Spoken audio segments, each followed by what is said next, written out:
وسلام على عباده الذين اصطفى أما بعد فأعوذ بالله من الشيطان الرجيم بسم الله الرحمن الرحيم والذين جاهدوا فينا لنهدينهم سبلنا وإن الله لمع المحسنين وقال الله سبحانه وتعالى من عمل صالحا فلنفسه ومن أساء فعليها وما ربك بظلام للعبيد صدق اللہ العظیم. بیٹھ جا بھائی، جو بھائی جہاں کھڑا ہو وہیں پر بیٹھ جاوے. بہت قیمتی وقت ہے، تھوڑا سا وقت ہے عصر کے بعد کا، لیکن بہت قیمتی ہے. حدیث پاک کا مفہوم ہے، اللہ تعالیٰ فرماتا ہے کہ تو فجر کی نماز کے بعد اور عصر کی نماز کے بعد تھوڑی دیر مجھے یاد کر لیا کر، میں درمیانی حصے میں تیری کفالت کروں گا. اول تو دوستو بزرگوں، پوری ہی زندگی بہت قیمتی ہے. جو اللہ نے ہمیں تھوڑی سی زندگی مرحمت فرمائی ہے یہی بہت قیمتی ہے. پھر عصر کی نماز کے بعد کا وقت قیمتی، پھر اللہ کے راستے میں نکل کر اس کی قیمت اور بڑھ جاتی ہے کہ اللہ کے راستے کی ایک صبح اور ایک شام دنیا اور دنیا میں جو کچھ ہے ان سب سے بہتر ہے. لیکن یہ وقت بہتر جب بنے گا، یہ وقت قیمتی جب بنے گا جب ہم اس وقت کو قیمتی بنائیں گے. نہیں تو وقت تو گزرنے کے لیے ہے، گزر رہا ہے. کس کی کتنی زندگی گزر گئی ہر ایک کو پتا ہے، لیکن آگے کس کی کتنی باقی ہے یہ کسی کو کچھ پتا نہیں ہے. اس لیے سورج جب روزانہ نکلتا ہے تو وہ یہ اعلان کرتا ہے کہ ابن آدم تجھے جو عمل کرنا ہو کر لے، آج کا دن تیری زندگی میں پھر کبھی نہیں آئے گا. کہ جو سال گزر گیا، جو مہینہ ہفتہ وقت گزر گیا، اب وہ کسی قیمت پر بھی واپس نہیں آئے گا. اس لیے میرے محترم بزرگوں دوستو، ہم اپنی زندگی کو قیمتی بناویں اعمال کے اندر لگ کر. اس لیے کہ اعمال ایک ایسی چیز ہے جو انسان کے ساتھ ہر وقت ساتھ رہتے ہیں اور ہر جگہ ساتھ رہتے ہیں اور 100% ساتھ رہتے ہیں. آپ اس وقت اللہ کے راستے میں نکلے ہوئے ہو، اپنے گھر بار چھوڑ کر یہاں پر آئے ہوئے ہو، اس وقت 100% آپ کے ساتھ آپ کے اعمال ہیں. اعمال کہلاتے ہیں کہ انسان کی 24 گھنٹے کی جو زندگی ہے صبح سے شام تک، انسان اس میں جو کام کرتا ہے، جو بھی اس سے چیزیں صادر ہوتی ہیں، وہ اس کے اعمال کہلاتے ہیں. کھانے پینے کا عمل، دیکھنے کا عمل، سننے کا عمل، کمانے کا، خرچ کرنے کا، شادی بیاہ کا، جو کام کرتے ہیں وہ اس کے اعمال کہلاتے ہیں. اور یہی اعمال غیر بھی کرتے ہیں، جو اللہ کو نہیں مانتے وہ بھی یہی سارے کام کرتے ہیں. کھانا پینا، سونا، کمانا، خرچ کرنا، شادی بیاہ، وہ بھی یہی سارے کام کرتے ہیں. مسلمان بھی یہی سارے کام کرتا ہے. فقط فرق اتنا ہے ان میں اور ہم میں کہ ہمیں ان تمام چیزوں کے کرنے کا طریقہ بتلایا گیا ہے. لقد کان لکم فی رسول اللہ اسوۃ حسنہ، کہ تمہارے لیے زندگی گزارنے کا بہترین نمونہ کہ وہ تمہارے پیارے نبی کی زندگی ہے. کہ کل قیامت کے دن اللہ تعالیٰ ہر ایک کو اس نمونے کے مطابق دیکھیں گے. جس کے جتنے اعمال اس نمونے کے مطابق ہوں گے، اللہ کے ہاں اس کی قدر و قیمت ہوگی، اللہ کے ہاں اس کی حیثیت ہوگی. اور جس کی جتنی زندگی، جس کی جتنے اعمال اس طریقے سے ہٹے ہوئے ہوں گے، اتنا ہی اللہ کے ہاں وہ بے قیمت ہوگا، اتنا ہی اللہ کے ہاں بے حیثیت ہوگا. اس لیے ہمیں یہ فکر کرنی چاہیے، یہ دیکھنا چاہیے کہ میرے بدن سے نکلنے والے اعمال کیسے ہیں. اس لیے کہ اللہ نے اس دنیا کو، حضور اقدس صلی اللہ علیہ وسلم نے فرمایا کہ دنیا کہ یہ مومن کا جیل خانہ ہے اور کافروں کی جنت ہے. ہر آدمی جانتا ہے کہ جیل خانے میں آدمی کیسا رہتا ہے، کہ وہاں پابند نہیں رہتا، وہاں آزاد نہیں رہتا کہ جب چاہے کھا لیا، جب چاہے سو لیے، جب چاہے اٹھ گئے، جو چاہے کام کر لیا. بلکہ جیل خانے میں آدمی پابند رہتا ہے قوانین کا، جو حکومت نے چیزیں بنا رکھی ہیں اس کے ماتحت میں رہتا ہے. اس وقت سونا ہے، اٹھنا ہے، یہ کھانا ہے، یہ پینا ہے، یہ کام کرنا ہے، کہ وہاں پابند نہیں رہتا، وہاں آزاد نہیں رہتا. ایسے ہی دنیا کے مومن کی جیل خانہ ہے. تو یہاں پر زندگی گزارنے پر یہ انسان آزاد نہیں ہے، بلکہ یہ پابند یہ کہے گا کہ جناب رسول اللہ صلی اللہ علیہ وسلم کے طریقوں کا. آپ نے ہر چیز عمل کے اعتبار سے انسانوں کو کر کر بتلائی ہے، کر کر دکھلائی ہے۔ اس لیے قرآن کہتا ہے کہ ما آتاکم الرسول فخذوہ وما نہاکم عنہ فانتہوا، کہ جو کچھ تمہیں تمہارا نبی دے اسے لے لو، اور جس چیز سے نبی روکے اس سے رک جاؤ۔ تو میں عرض کر رہا تھا کہ ہمیں دیکھنا چاہیے کہ ہمارے بدن سے نکلنے والے اعمال کیسے ہیں۔ تو میں نے کہا کہ اعمال انسان کے ساتھ ہر وقت ساتھ رہتے ہیں اور ہر جگہ ساتھ رہتے ہیں، اور یہی اعمال انسان کے ساتھ آگے جائیں گے۔ آدمی کے ساتھ تین چیزیں ہوتی ہیں، اسی لیے حضور اقدس صلی اللہ علیہ وسلم نے مثالیں دے دے کر اپنے صحابہ کو سمجھایا ہے۔ کہ آپ نے مثال دے کر ایک مرتبہ پوچھا کہ جانتے ہو تمہارے مال کی، اعمال کی، اہل و عیال کی مثال کیا ہے؟ پھر آپ نے فرمایا کہ اس کی مثال ایسی ہے جیسے ایک آدمی کے تین بھائی ہوں، اور اس آدمی کے اوپر موت کا وقت آوے، دنیا کی طرف سے جانے لگے، تو ان تینوں بھائیوں میں سے ایک بھائی کو بلا کر یہ پوچھے کہ بھائی تم دیکھ رہے ہو میرے اوپر کیا مصیبت آ رہی ہے، کہ دنیا سے میں جا رہا ہوں، آخرت کا سفر تیار ہے، اس مصیبت کی گھڑی میں تم میری کیا مدد کرو گے؟ وہ کہتا ہے کہ بھائی میں تو تیرے ساتھ ہوں، جب تک تو دنیا میں موجود ہے تیرے ساتھ رہوں گا، تیری تیمارداری کروں گا، خدمت کروں گا، اور جب تیرا انتقال ہو جائے گا تو تجھے نہلاؤں گا، کفناؤں گا، دفناؤں گا، اور تیرے مرنے کے بعد لوگوں میں تیرا ذکر خیر کروں گا، تیری صفات بیان کروں گا، تیری تعریفیں کروں گا کہ ایسے تھے ایسے تھے، اور کچھ دنوں کے بعد پھر میں تجھے بھول جاؤں گا۔ آپ نے فرمایا یہ اس کے اہل و عیال، اس کے گھر والے ہیں۔ پھر دوسرے بھائی کو بلا کر یہی پوچھتا ہے کہ بھائی اس مصیبت کی گھڑی میں تم میری کیا مدد کرو گے؟ تو وہ کہتا ہے کہ بھائی میرا تیرا واسطہ تو زندگی تک کا ہے، جب تک تیری سانس چل رہی ہے اس وقت تک تجھے مجھ سے جتنا نفع اٹھانا ہے، جتنا فائدہ اٹھانا ہے اٹھا لے، کہ جب تیرا انتقال ہو جائے گا تو تیرا راستہ الگ ہوگا، میرا راستہ الگ ہوگا، میں دوسری طرف جاؤں گا، تو دوسری طرف جائے گا۔ آپ نے فرمایا یہ بھائی اس کا مال ہے جو ساتھ چھوڑ دیتا ہے۔ آپ دیکھو کوئی چیز انسان کے ساتھ نہیں جاتی، کفن بھی اس لیے پہنا دیا جاتا ہے کہ یہ انسان اشرف المخلوقات ہے، اس کی بے حرمتی نہ ہو جاوے، اس کی بے پردگی نہ ہو جاوے، نہیں تو قبر میں جا کر وہ بھی سل گڑ کر ختم ہو جائے گا، کہ ہر آدمی کل قیامت کے دن اپنی قبر سے ننگا اٹھے گا، جس طرح دنیا میں ننگا آیا ہے اسی طرح ہر آدمی اپنی قبر سے ننگا اٹھے گا۔ پھر تیسرے بھائی کو بلا کر یہی پوچھتا ہے کہ بھائی اس مصیبت کی گھڑی میں تم میری کیا مدد کرو گے؟ وہ کہتا ہے میں تو تیرے ساتھ ہوں، جب تک تو دنیا میں موجود ہے تیرے ساتھ رہوں گا، جب تیرا انتقال ہو جائے گا تو قبر میں پہنچے گا اور منکر نکیر تجھ سے سوال کریں گے تو ان کے سوالوں کا جواب میں دوں گا تیرے طرف سے، اور جب کل کو تیرے نامہ اعمال تلیں گے تو تیرے نامہ اعمال کے ترازو میں بیٹھ جاؤں گا اور خوب کوشش کروں گا اس کو وزنی کرنے کی، اس کو بھاری کرنے کی، اس کو جھکانے کی، اور میں تیرے ساتھ رہوں گا یہاں تک کہ تجھ کو جنت میں داخل کرا دوں، وہاں تک تیرے ساتھ رہوں گا۔ آپ نے فرمایا یہ بھائی اس کے اعمال ہیں۔ پھر آپ نے پوچھا بتلاؤ ان تینوں بھائیوں میں سے کون سا بھائی کارآمد ہوا، کام والا ہوا؟ صحابہ نے عرض کیا رسول اللہ پہلے وہ دو تو بیکاری ثابت ہوئی جو یہی ساتھ چھوڑیں گے، کام آنے والا تو یہی ہے جو آخر تک ساتھ نبھائے گا۔ تو اس لیے میرے محترم بزرگوں دوستو، ہم سب سے پہلے اپنے عملوں کی طرف سے فکر مند ہوں، اور اعمال کا دار و مدار انسان کے یقین کے ساتھ ہے، کہ جیسے اس کے اندر کا یقین ہوتا ہے بدن سے نکلنے والے اعمال اس کے اعتبار سے ہوتے ہیں۔ اگر اندر کا یقین بنا ہوا ہوگا تو پھر بدن سے نکلنے والے اعمال اس کے اعتبار سے ہوں گے، اور اگر خدا نخواستہ اندر کا بگاڑ ہوا تو پھر بدن سے نکلنے والے اعمال بھی خراب ہوں گے، اس کے اعتبار سے ہوں گے۔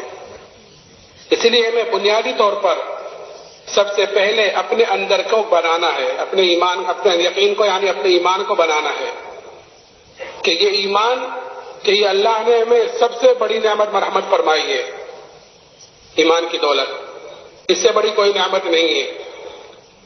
اس لیے کہ آدمی خدا نہ خواستہ اگر ایمان کے بغیر اس دنیا سے چلا گیا اور کل قیامت کے دن اپنی جان کے فدیے میں دنیا کا سارا سونا چاندی بھی دے دے تب بھی کل قیامت کے دن اللہ کے عذاب سے نہیں بچ سکتا، کہ اللہ نے ہمیں یہ سب سے بڑی نعمت مرحمت فرمائی ہے، ایمان کی دولت۔ اس لیے کہ انعامات تو اللہ تعالیٰ کے بے شمار ہیں، کہ قرآن یہ کہتا ہے وَإِن تَعُدُّوا نِعْمَتَ اللَّهِ لَا تُحْصُوهَا، کہ اللہ تعالیٰ کے انعامات تو اتنے ہیں کہ اگر تم اللہ کی نعمتوں کو گننا چاہو، شمار کرنا چاہو، تو تم اللہ کی نعمتوں کو گن نہیں سکتے، شمار نہیں کر سکتے. کتنے انعامات اللہ تعالیٰ کے ہمارے اوپر، قدم قدم پر، سانس سانس پر اللہ تعالیٰ کی نعمتیں بارش کی طرح ہمارے اوپر اتر رہی ہیں. اور ایسی ایسی نعمتیں ہیں کہ اللہ کی ایک نعمت بڑی نعمت ہوتی ہے، لیکن ہمارا دھیان ادھر نہیں جاتا کہ یہ بھی اللہ کی نعمتوں میں سے کوئی نعمت ہے. اس لیے کہ ہر چیز کی قدر و قیمت آدمی کو اس وقت پتہ چلتی ہے جب وہ چیز ہاتھ سے نکل جاتی ہے. جب تک کوئی چیز آدمی کے ہاتھ میں ہوتی ہے اس کی قدر و قیمت کا اندازہ نہیں ہوتا، کہ جب وہ چیز ہاتھ سے نکل جاتی ہے تو پتہ چلتا ہے کہ میں نے کتنی بڑی چیز کھوئی ہے. اس لیے حضور حضرت صلی اللہ علیہ وسلم نے فرمایا کہ 5 چیزوں کی قدر کرو 5 چیزوں سے پہلے، اور ان 5 چیزوں میں پوری زندگی آ گئی، زندگی کا پوری زندگی آ گئی. اور ہم غور کریں کہ 5 چیزوں کی قدر کرو 5 چیزوں سے پہلے، کہ جوانی کی قدر کرو بڑھاپے سے پہلے، کہ جوانی کی عبادت اللہ کا مقبول ہے. وہ 7 آدمی جو کل عرش کے سائے کے نیچے ہوں گے ان میں ایک وہ جوان بھی ہوگا جو جوانی میں اللہ کی عبادت کرتا ہوگا. کیوں؟ اس لیے کہ جوانی میں اعصاب قوی ہوتے ہیں، آدمی کے اندر خواہشوں کا بھی زور ہوتا ہے. ایسا آدمی اپنی جوانی، اپنی خواہشوں قربان کر اپنی جوانی اللہ کی عبادت میں، اس کے دین کو پھیلانے میں، اس کے دین کو سیکھنے میں اپنی جوانی لگاتا ہے تو پھر ایسی جوانی کی عبادت اللہ کے یہاں مقبول ہے. تو جوانی کی قدر کرو بڑھاپے سے پہلے کہ یہ ایک مرتبہ آتی ہے چلی جاتی ہے پھر واپس نہیں آتی کسی بھی قیمت پر بھی. اور کہ مالداری کی قدر کرو تنگ دستی سے پہلے. اللہ نے مال دیا ہے کہ اس کو بیواؤں پر، یتیموں پر، مسکینوں پر صدقہ خیرات کہ جتنا زیادہ کر سکتے ہیں کریں، کہ کل قیامت کے لیے کام آنے والی چیز ہے. کہ مال آپ کے ہاتھ میں تھا، آپ نے صدقہ خیرات نہیں کیا، اب کوئی تنگی آ گئی ہے، کوئی چیز آ گئی ہے کہ اب کرنا بھی چاہے گا تو نہیں کر پائے گا. تو مالداری کی قدر کرو تنگ دستی سے پہلے، اور خالی اوقات کی قدر کرو مشغولی سے پہلے. خالی اوقات کی قدر کیا ہے؟ مثال کے طور پر ایک حدیث پاک کا مفہوم ہے کہ جو آدمی 40 دن اخلاص کے ساتھ ایسی طرح نماز پڑھتا ہے کہ اس کی تکبیر اولیٰ فوت نہ ہو، اس طرح نماز پڑھتا ہے تو اس کو اللہ کی طرف سے 2 بڑے پروانے ملتے ہیں. ایک پروانہ جہنم سے چھٹکارے کا، دوسرا نفاق سے بری ہونے کا. یہ کس کے لیے ہے؟ کہ جو آدمی 40 دن اخلاص کے ساتھ ایسی طرح نماز پڑھے کہ تکبیر اولیٰ فوت نہ ہو. تو اللہ کے راستے میں نکل کر اس حدیث پر عمل کرنے کا بہترین وقت ہوتا ہے خالی اوقات. وقت کو فارغ کیا ہے، یہاں نہ گھر ہے، نہ کاروبار ہے، نہ بھی بچے ہیں، نہ دوست احباب ہیں، نہ کسی کی خوشی میں جانا، نہ کسی کی غمی میں جانا، کہ ہر وقت مسجد ہی میں رہنا ہے. تو اس حدیث پر عمل کرنے کا بہترین وقت ہوتا ہے. اگر اس حدیث پر عمل نہ ہوا تو گھر جا کر اس حدیث پر عمل کرنا مشکل ہو جائے گا. اس لیے کہ سینکڑوں جمیلے ساتھ لگے ہوئے ہوتے ہیں. آدمی 38 دن 39 دن کے تکبیر اولیٰ کے ساتھ پڑھتا رہا، ایک دن ایک رکعت نکل گئی، صرف ایک رکعت، کہ اس فضیلت سے تو محروم ہو گیا، باقی ثواب ملے گا. تو اس حدیث پر عمل کرنے کا ہی میں نے مثال کے طور پر خالی اوقات کی قدر، کہ اللہ کے راستے میں ماشاءاللہ ایک بڑا مجمع جاتا ہے سال کے لیے، 7 مہینے کے لیے، چلے 4 مہینے کے لیے. تو اس حدیث پر عمل کرنے کا وقت ہوتا ہے بہت. اور کہ صحت کی قدر کرو بیماری سے پہلے، اور زندگی کی قدر کرو موت سے پہلے. ان 5 چیزوں، ان پانچوں نعمتوں میں پوری زندگی آگے اگر ہم غور کریں تو انعامات اللہ تعالیٰ کے بے شمار ہیں. لیکن سب سے بڑی نعمت جو اللہ نے مجھے اور آپ کو مرحمت فرمائی ہے وہ ایمانی کی دولت ہے. لیکن آج ہمارے اندر سے دوستو بزرگوں اس ایمان کی قدر و قیمت نکل گئی ہے. اور نکلی بھی کیوں ہے؟ اس لیے کہ جو چیز آدمی کو بغیر محنت کے، بغیر مجاہدے کے، بغیر قربانیوں کے جو چیز آدمی کو ملتی ہے، آدمی کے اندر اس کی قدر و قیمت کم ہوتی ہے. پر اس کے جو چیز آدمی محنت کر حاصل کرتا ہے، جس چیز کے اوپر آدمی کا جان مال وقت لگتا ہے، جس چیز کے لیے آدمی قربانی دیتا ہے، کہ اس کی قدر و قیمت زیادہ ہوتی ہے. اور جس چیز کے اوپر جان مال وقت نہیں لگتا کہ اس کی قدر و قیمت کم ہوتی ہے. تو ایمان کیونکہ ہمیں بغیر محنت کے، بغیر مجاہدے کے، بغیر قربانیوں کے اللہ نے ہمیں ایمان کی دولت پر رحمت فرمائی ہے، اس لیے ہمارے اندر اس ایمان کی قدر و قیمت کم ہے. جیسے کسی کے وراثت میں کوئی چیز مل جاتی ہے کہ بیٹے کو وراثت میں کوئی مال مل گیا، کوئی جائیداد مل گئی، تو اس کے اندر وہ قدر و قیمت نہیں ہوگی جو باپ کے اندر ہوتی ہے، کیونکہ باپ نے محنت کر کر حاصل کی ہے. تو ایمان ہمیں وراثت میں مل گیا. اسی لیے حضور حضرت صلی اللہ علیہ وسلم نے ایمان کی، ایمان والے کی اللہ کے ہاں کیا حیثیت ہے، کیا قدر و قیمت ہے، وہ بتلائی ہے. اور صحابہ کے اندر ایمان کی قدر و قیمت اتاری ہے کہ کیا قدر بتلائی، کہ یہ قدر بتلائی کہ جب تک ایمان والا اس دنیا میں موجود رہے گا، یعنی ایک اللہ اللہ کہنے والا اس دنیا میں موجود رہے گا، اللہ تعالیٰ اس سات زمین آسمان کے نظام کو باقی رکھے گا ایک ایمان والے کی وجہ سے. کہ یہ قدر ہے اللہ کے ہاں میرے اور آپ کی، ہمارے ایمان کی وجہ سے، کہ اگر اب ایمان والا اس دنیا میں نہیں رہا تو چاہے دنیا انسانوں سے بھری ہوئی ہو، اللہ کو اس دنیا کی ضرورت نہیں، اللہ اس کو ختم کر دے گا. اس کا وجود ہی ایمان والے کی وجہ سے ہے. اور قیمت کیا بتلائی کہ اگر رائے کے دانے کے برابر بھی ایمان کو بچا کر لے گئے تو اللہ تعالیٰ اس دنیا سے 10 گنی بڑی جنت پر رحمت فرمائے گا. اب جس کا ایمان جتنا اونچا ہوگا، جس کا ایمان جتنا اعلیٰ ہوگا، کہ کل قیامت کے دن اس کی اتنی بڑی جنت ہوگی. یہ اللہ نے ہمیں دعوت تبلیغ والا جو کام دیا ہے، یہ اپنے ایمان کو بنانے کے لیے دیا ہے، اپنے اندر کے یقین کو بنانے کے لیے دیا ہے. یہ جو اجتماعات ہوتے ہیں یہ اسی لیے ہوتا ہے تاکہ ہمارے اندر اپنی دین کی کمزوری کا، اپنے ایمان کی کمزوری کا احساس پیدا ہو جائے. کہ آدمی کے اندر جب کسی چیز کا احساس پیدا ہو جاتا ہے، اصل احساس کا پیدا ہونا، کہ آدمی کے اندر جب کسی چیز کا احساس پیدا ہو جاتا ہے تو پھر کسی کو کہنے سننے کی ضرورت نہیں ہوتی، آدمی خود ہی اس کی فکر میں لگتا ہے. جیسے آج عام طور پر دنیا کا احساس اندر ہے، دنیا کے نفع کا، دنیا کے نقصان کا، تو آدمی اسی کی فکر میں ہر وقت لگا رہتا ہے. اللہ کرے کہ یہ احساس ہمارا دین کے اعتبار سے ہو جائے تو ہم ہر وقت پھر اپنے ایمان کی طرف سے فکر مند رہے. صحابہ کرام رضی اللہ عنہ اجمعین اپنے ایمان کی طرف سے فکر مند رہتے تھے. تو صحابہ کے اندر یہ قدر و قیمت ایمان کی ایسے اتری اور حضور نے ایسی اتاری کہ پھر صحابہ نے اس ایمان کے لیے کہ ہر تکلیف کو، ہر مصیبت کو برداشت کیا ہے. اس لیے کہ آدمی کے اندر جب کسی چیز کی قدر و قیمت اتر جاتی ہے تو آدمی اس کے لیے اپنی ساری چیز جھونک دیتا ہے، اپنی جان، اپنا مال، اور اس کے لیے ہر تکلیف اور مصیبت کو برداشت کرتا ہے جس کی قدر و قیمت آدمی کے اندر اتر جاتی ہے. صحابہ کے اندر یہ قدر و قیمت اتری نہیں تھی، اس لیے صحابہ نے ہر تکلیف کو، ہر مصیبت کو برداشت کیا ہے. صحابہ کے قصے ہم تعلیم کے ذریعے سے سنتے رہتے ہیں، لیکن دوستو بزرگوں، یہ سننا سنانا خالی سننا سنانے کے لیے نہیں ہے، بلکہ یہ سننا سنانا تو اس لیے ہے تاکہ ہم ان قصوں سے اثر لینے والے بنے اور اثر لے کر ان کے مطابق اپنی زندگی کو ڈھالنے والے بنے. اگر ہم ابھی صحابہ کے ایمان کے مقابلے، اپنے ایمان صحابہ کے ایمان کے مقابلے میں رکھ کر دیکھیں تو ہمیں پتہ چلے کہ ابھی ایمان کے اعتبار سے کتنے کمزور ہیں اور کہاں پر ہیں ہم. ہر آدمی کو اپنی چیز پتہ چل جاتی ہے. تو صحابہ کرام رضی اللہ عنہ اجمعین کے قصے اس لیے سنائے جاتے ہیں تاکہ ان قصوں سے اثر لیں اور اثر لے کر ان کے مطابق زندگی گزارنے والے بنے کہ صحابہ نے اس ایمان کے لیے کیا کیا برداشت کیا ہے.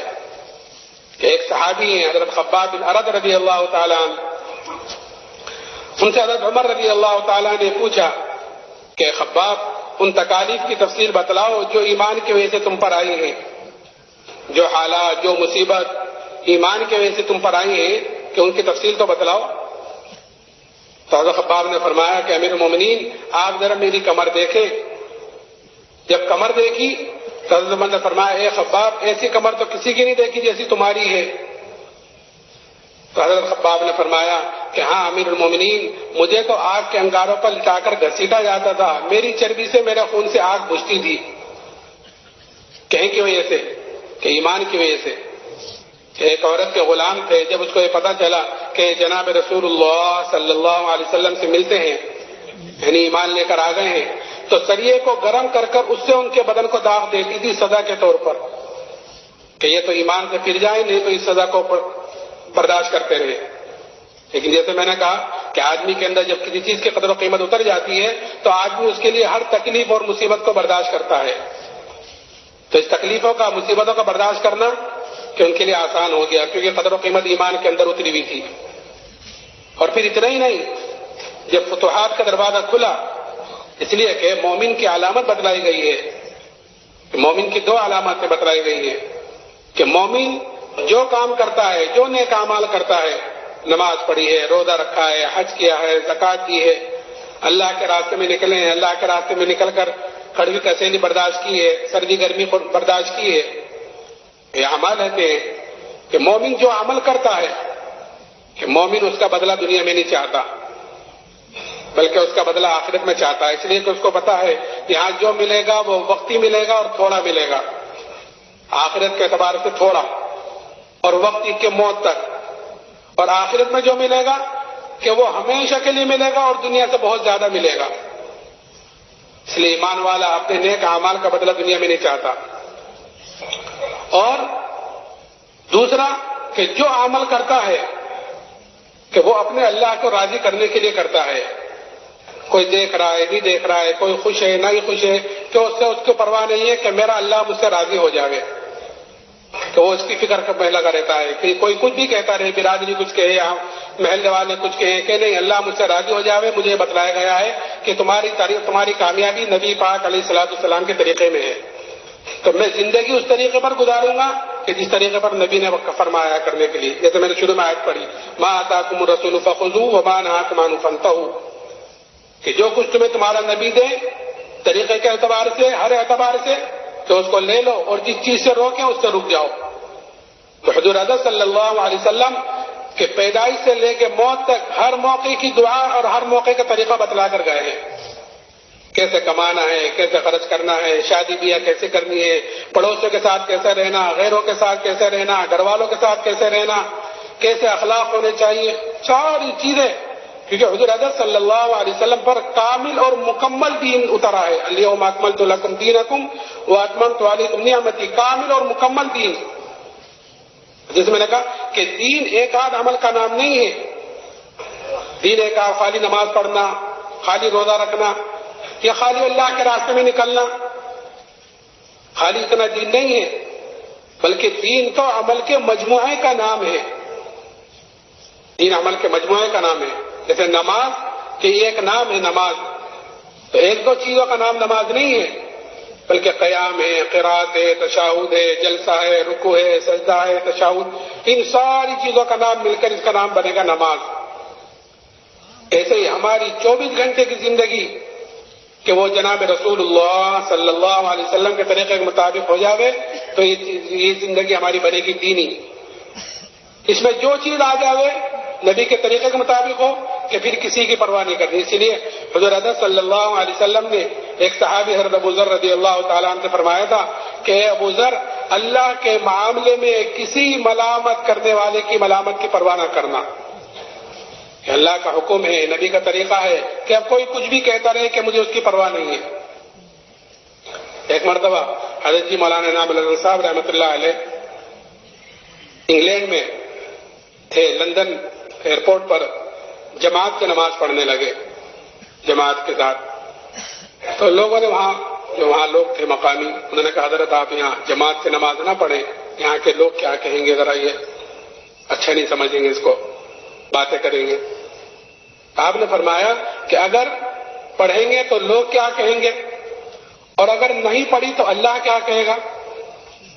تو اس وقت ہر وقت اس چیز کا احتضار ہو کہ اس وقت کون سا حکم میرے اوپر اتر رہا ہے اور اس میں نبی کا طریقہ کیا ہے۔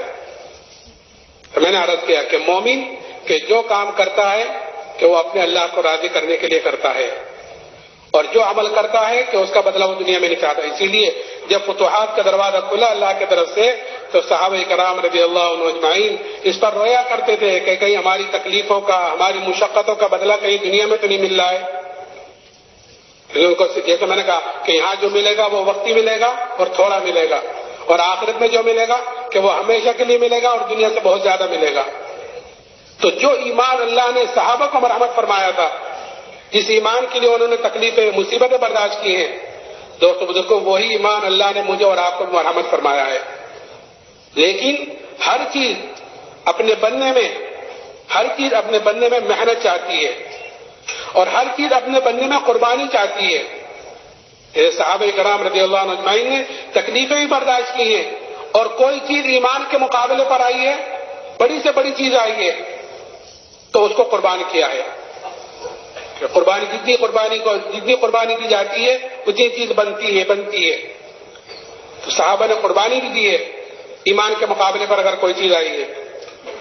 ایک صحابی حضرت عبداللہ ابن حذافہ رضی اللہ تعالی عنہ, ان کو روم کی فوج نے قید کیا اور قید کر کر ان کو بادشاہ کے سامنے لائے. بادشاہ نے ان کے اوپر نصرانیت کو پیش کیا کہ تم نصرانی ہو جاؤ تو میں آدھی بادشاہ تم کو دے دوں گا. وہ صحابی انہوں نے سوچا ہوگا کہ یہ بادشاہ مجھے کامل ایمان چھوڑنے پر آدھی بادشاہ دینے کو تیار ہے, اور مجھ سے میرے نبی نے کیا کہا کہ اگر رائے کے دانے کے برابر بھی ایمان کو بچا کر لے گئے تو اللہ تعالیٰ اس دنیا سے ہی 10 گنی بڑی جنت دے گا, کہ کہیں دور دور تک بھی مقابلہ نہیں. تو اسی وقت جواب دیا کہ آدھی بادشاہت نہیں, اگر پوری بادشاہت دے, اور پوری بھی نہیں, عرب کی جتنی بادشاہت ہیں سب کی سب دے, تب بھی میں پلک جھپکنے کے برابر ایمان کو چھوڑنے کو تیار نہیں ہوں. یہ چیز اندر اتری ہوئی تھی, اس کے لیے آدمی قربانی دیتا ہے. پھر دوسری چیز دھمکی. دھمکی تو کیا, اصل تو دوستوں بزرگوں ایمان والوں کے اوپر حالات آتے ہیں, آزمائشیں آتی ہیں اللہ کی طرف سے, اور یہ دیکھنے کے لیے آتی ہیں کہ یہ ایمان میں کتنا مضبوط ہے. قرآن کہتا ہے الف لام میم حسب الناس ان یترکوا ان یقولوا آمنا وهم لا یفتنون, کہ کیا تم یہ گمان کرتے ہو کہ تم یہ کہہ دو کہ ہم ایمان والے ہیں تو تم آزمائی نہیں جاؤ گے؟ نہیں, آزمائش تو آتی ہے. ہاں, ہر ایمان والے کے اوپر اس کے ایمان کے اعتبار سے آزمائشیں آتی ہیں, حالات جو آتے ہیں. ہمارے اوپر وہ حالات, وہ آزمائشیں نہیں آئیں گی جو صحابہ پر آئی تھی, یعنی کہ صحابہ ایمان کے اعتبار سے اونچے درجے پر تھے. ہمارے اوپر آزمائشیں آتی ہیں, حالات آتے ہیں چھوٹے چھوٹے. اور یہ کیوں آتے ہیں؟ اگر ہم اس غور کریں تو یہ بھی اللہ کی نعمتوں میں سے ایک نعمت ہے. قرآن یہ کہتا ہے وَلَنُذِيقَنَّهُم مِّنَ الْعَذَابِ الْأَدْنَىٰ دُونَ الْعَذَابِ الْأَكْبَرِ لَعَلَّهُمْ يَرْجِعُونَ, کہ چھوٹے چھوٹے حالات ہیں, چھوٹی چھوٹی مصیبتیں ہم لاتے ہیں بڑے حالات سے پہلے, بڑی مصیبت سے پہلے جو قیامت کا ہوگا. اللہ حفاظت فرمائے. کیوں؟ تاکہ لعلہم یرجعون, تاکہ میرے طرف رجوع کرنے والے بنے. تو یہ حالات و مصیبتیں کہ یہ اسی لیے ہیں کہ ہر آدمی, ہر مسلمان اللہ کی طرف رجوع کرنے والا بنے. لیکن جو ایمان والا ہوگا وہ حالات کا مقابلہ حالات سے نہیں کرنا, بلکہ حالات کا مقابلہ اعمال سے, توبہ استغفار سے کرے گا. اگر حالات کا مقابلہ حالات سے کرتے رہیں گے تو حالات بجائے کم ہونے کے اور بڑھتے رہتے ہیں, کیونکہ حالات کا تعلق اللہ کے حکموں سے ہے. اللہ کے حکموں سے حالات کا تعلق ہے, اور اللہ کے فیصلہ کا تعلق وہ انسان کے اعمال سے ہے. کہ جیسے انسان کے اعمال اوپر جاتے ہیں ویسے اللہ کی طرف سے فیصلے نیچے آتے ہیں. اگر ہمارے اعمال اوپر ایسے جا رہے ہیں جو اللہ کو خوش کرنے والے ہیں, اس کو راضی کرنے والے ہیں, تو اوپر سے جو فیصلے آئیں گے وہ بھی ایسے آئیں گے جو ہمیں خوش کریں گے, ہمیں راضی کریں گے. اور اگر ہمارے اعمال اوپر ایسے جا رہے ہیں جو اللہ کو ناخوش کرنے والے ہیں, اس کو ناراض کرنے والے ہیں, تو اوپر سے جو فیصلے حالات کے نیچے آئیں گے وہ بھی ایسے آئیں گے جو ہمیں ناگوار گزریں گے. تو حالات کا مقابلہ دوستوں بزرگوں حالات سے نہیں کیا جاتا, بلکہ حالات کا مقابلہ تو اعمال سے, توبہ استغفار سے کیا جاتا ہے. ایک مرتبہ حضرت عمر رضی اللہ تعالیٰ عنہ کے زمانے میں قحط سالی ہوئی, قحط پڑا, اور ایسا قحط پڑا کہ جانور تک ہلاک ہونے شروع ہو گئے. حضرت عمر رضی اللہ تعالیٰ عنہ نے شام سے اور مصر سے غلے منگائے, غلے آئے, آ کر ختم ہو گئے, لیکن قحط سالی ختم نہیں ہوئی. اور ایسا قحط پڑا کہ ایک صحابی نے بکری ذبح کی تو اس بکری کے اندر سے نہ خون نکلا نہ گوشت نکلا, خالی ہڈی ہڈی نکلی. وہ صحابی روتے ہوئے سو گئے. خواب میں زیارت کی جناب رسول اللہ صلی اللہ علیہ وسلم کی. آپ نے فرمایا کہ عمر سے میرا سلام کہنا اور یہ کہنا کہ تو بڑا عقل مند تھا. یہ صحابی اٹھ کر حضرت عمر کی خدمت میں گئے اور جا کر اپنے خواب کا تذکرہ کیا. حضرت عمر نے فوراً مشورے والوں کو جمع کیا اور مشورے میں بات رکھی کہ ایک صحابی نے ایسا خواب دیکھا ہے، تو مشورے میں بات آئی کہ امیر المومنین جہاں سے بارش رکی ہے، جہاں سے قحط سالی آئی ہے، ہم اسی کی طرف رجوع کیوں نہیں کرتے؟ ہم شام سے مصر سے غلے منگا رہے ہیں، تو قحط سالی تو اللہ کی طرف سے آئی ہے کہ ہاں یہ چوک ہو رہی ہے۔ فوراً مدینے سے باہر گئے اور ابھی توبہ استغفاری کر رہے تھے کہ اسی وقت بارش شروع ہو گئی کہ جب تک حالات کا مقابلہ حالات سے ہو رہا تھا تو حالات بجائے کم ہونے کے اور بڑھتے چلے جا رہے تھے، کہ جب حالات کا مقابلہ اعمال سے توبہ استغفار سے کیا تو اللہ تعالیٰ نے حالات کو پلٹ دیا۔ آج دوستو بزرگوں، جو اس وقت پوری دنیا پر اور خاص طور سے مسلمانوں پر جو حالات آ رہے ہیں، اس کا واحد علاج یہی ہے کہ ہر مسلمان کہ اللہ کی طرف توبہ استغفار کرنے والا بنے، کہ اپنے طرف سے بھی توبہ استغفار کرے، اور ہر امتی ساری امت کا ذمہ دار ہے، اس لیے ساری امت کی طرف سے توبہ استغفار کرے۔ اور توبہ کا دروازہ کہ یہ موت تک کھلا ہوا ہے، شیطان ساتھ لگا ہوا ہے، وہ دو چیزیں کراتا ہے۔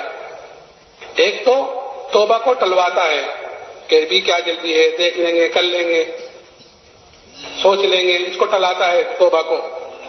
اور پھر بعد میں جا کر وہ مایوس کر دیتا ہے، یہ دو چیزیں کرتا ہے، شروع میں ٹلاتا ہے توبہ کو اور بعد میں جا کر وہ مایوس کر دیتا ہے۔ اور مایوسی تو کفر ہے کہ اللہ کی راہ سے مایوسی، یہ تو کفر ہے۔ ہاں، اللہ کی رحمت، قل یا عبادی الذین اسرفوا علی انفسہم لا تقنطوا من رحمت اللہ ان اللہ یغفر الذنوب جمیعا انہ الغفور الرحیم، اللہ تو یہ کہہ رہا ہے۔ مایوس تو کہیں بھی ہونے کی ضرورت نہیں ہے، بس ایسا کہ آدمی سچی پکی توبہ کرے تو پھر اللہ تعالیٰ کی طرف سے رحمتوں کے دروازے کھلتے ہیں۔ میں عرض کر رہا تھا کہ حالات آتے ہیں ایمان والوں کے اوپر، آزمائش آتی ہے دیکھنے کے لیے کہ یہ اپنے ایمان میں کتنا مضبوط ہے۔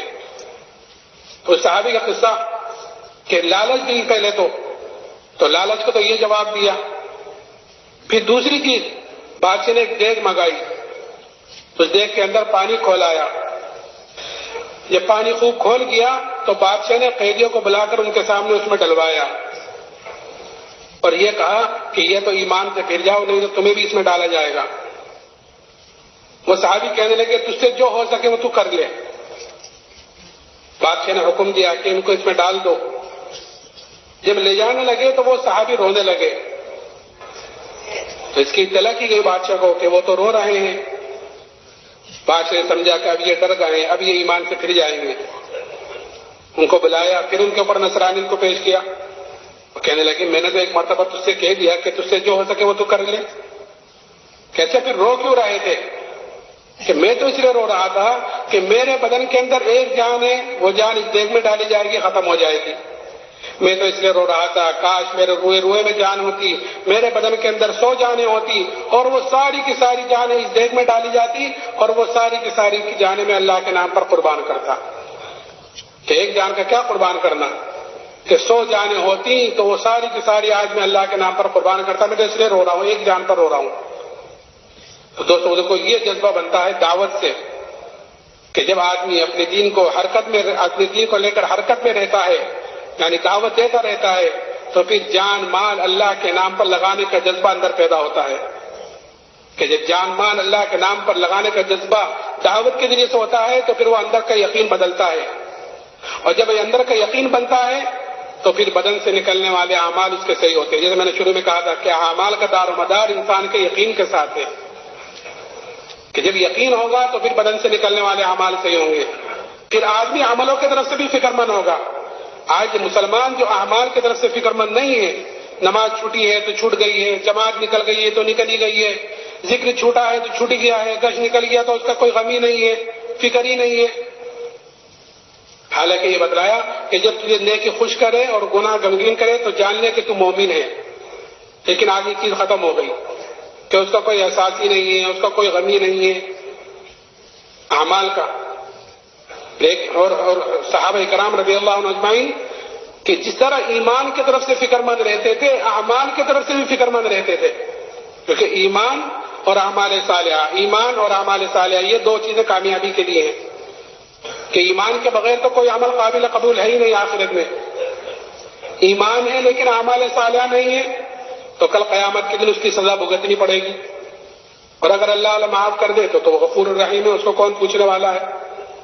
تو اس لیے صحابہ کرام اپنے ایمان کے ساتھ ساتھ اپنے عملوں کی طرف سے بھی فکر مند رہتے تھے، اور جس طرح ایمان کے لیے قربانیاں دی ہیں، جس طرح ایمان کے لیے قربانی دی ہیں، اسی طرح اعمال کے لیے بھی قربانیاں دی ہیں، کہ جس چیز کی وجہ سے عمل خراب ہوتا تھا کہ صحابہ اس کو اپنے پاس نہیں رہنے دیتے تھے کہ اس چیز کی وجہ سے میرا عمل خراب ہوا ہے۔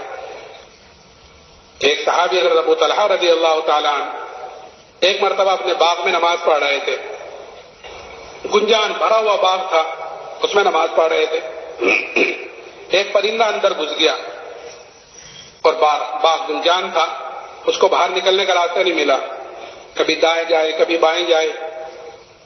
یہ صحابی نماز پڑھ رہے تھے، نماز پڑھتے پڑھتے اچانک اس پرندے پر نگاہ پڑ گئی۔ جب نگاہ پڑی تو اس پرندے کے ساتھ نگاہ گھومنے لگی، جدھر کو پرندہ جاوے ادھر کو نگاہ بھی چلے جاوے۔ تھوڑی دیر میں خیال آیا کہ میں تو نماز پڑھ رہا تھا۔ جب یہ خیال آیا کہ نماز پڑھ رہا تھا تو یہ بھول گئے کہ کتنی رکعتیں ہوئیں، 2 ہوئیں کہ 3 ہوئیں، یہ بھول گئے۔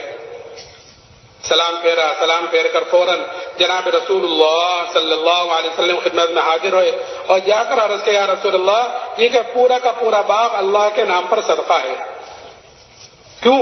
کیونکہ یہ باغ ذریعہ بنا ہے میرے عمل کی خرابی کا۔ نہ یہ باغ ہوتا، نہ میں اس میں نماز پڑھتا، نہ پرندہ اس میں آتا، اور نہ میری نماز جیسی اہم عبادت خراب ہوتی۔ اور آج مسلمان سب سے زیادہ غفلت میں پڑا ہوا ہے نماز کی طرف سے۔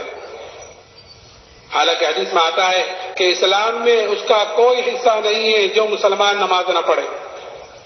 یہ آیا ہے حضرت عمر رضی اللہ تعالیٰ عنہ کے جب خنجر مارا گیا اور آپ پر بے ہوشی طاری رہی، ساری کوشش کی جا چکی آپ کو ہوش میں لانے کی، اور زخم اتنا گہرا کہ دودھ پلایا گیا تو وہ زخم کے راستے سے باہر آ گیا، آپ ہوش میں نہیں آئے۔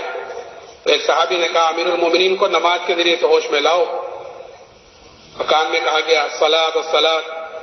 اس وقت آپ نے آنکھ کھولی اور جملہ فرمایا کہ ہاں، نماز کے اسلام میں کوئی حصہ نہیں اس مسلمان کا جو مسلمان نماز نہ پڑھے۔ تو نماز کیوں چھوٹی ہوئی ہے؟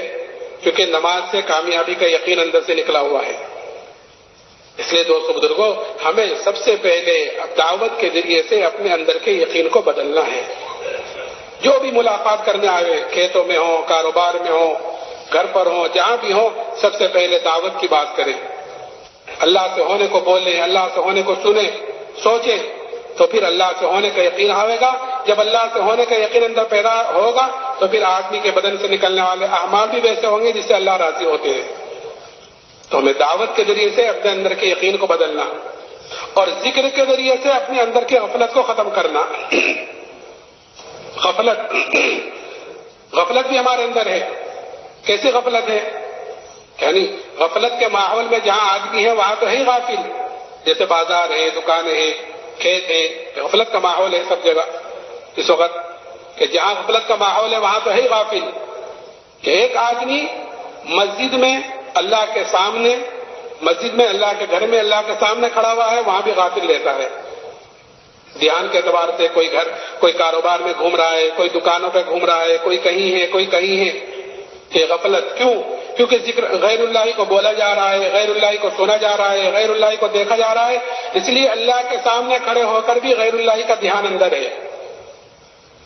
اس لیے اللہ کا ذکر ہمارے بڑے 3 تسبیح صبح کو، 3 تسبیح شام کو دھیان سے جی لگا کر قبلے کی طرف منہ کر باوضو ہو کر، ایک تسبیح تیسرے کلمے کی، ایک درود شریف کی، ایک استغفار کی، یہ 3 تسبیح صبح کو، 3 تسبیح شام کو، جتنا دھیان سے جی لگا، اس لیے کہ اللہ کا ذکر اگر غفلت سے بھی لیں گے تو بھی اجر سے تو خالی ہے ہی نہیں، ثواب تو اس پر مل ہی جائے گا، لیکن غفلت اپنی جگہ باقی رہے گی۔ اصل ہے غفلت کا ختم کرنا۔ تو جتنا دھیان سے جی لگا کر معنی پر غور کرتے ہوئے اللہ کا ذکر کریں گے اتنا ہی اللہ کا دھیان آئے گا، اور جتنا اللہ کا دھیان اندر آئے گا اتنا ہی عملوں کے اندر مزہ آئے گا۔ جب اللہ کا دھیان آتا ہے کہ میرا اللہ مجھے دیکھ رہا ہے اور اس نماز پر مجھے یہ اجر ملے گا، یہ میرے کام بنیں گے، تو پھر آدمی اس کو اچھے سے اچھا پڑھنے کی کوشش کرتا ہے۔